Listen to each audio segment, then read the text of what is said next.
Here's just a little quick room tour of our room here at the Vdara. It's the Vdara Suite. Because of the little separate powder room here. Nice little eating area. Again, you've all seen the Vdara rooms before. This one has the full kitchen again with the fridge. Little mini bar down there that nobody wants to touch. Stovetop microwave, which really came in handy. Dishwasher, we didn't use it all. We did, however, use this whole washer dryer system, and it worked like shit. The washer took forever to work. The dryer did not dry anything. So that didn't help any. Don't mind a little bit of a mess, we're just checking out. We're heading over to Resorts World here today. Separate living area here.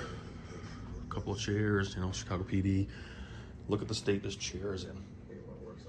This was not our kid did this. This was like this when we came in.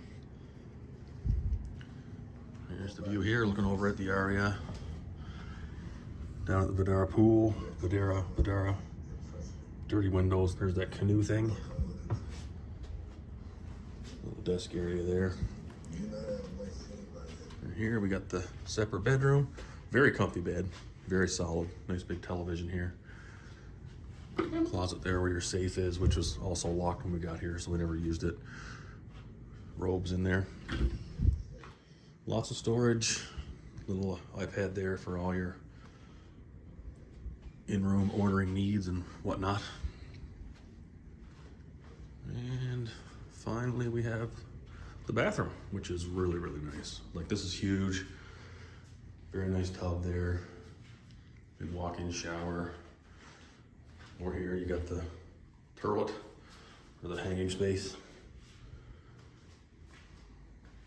Double vanities. Yeah, all in all, it was a decent stay here. We did 3 nights, and like I said, we're heading over to Resorts World now for the last 2. So if I get anything interesting over there for a room, I'll do another little review.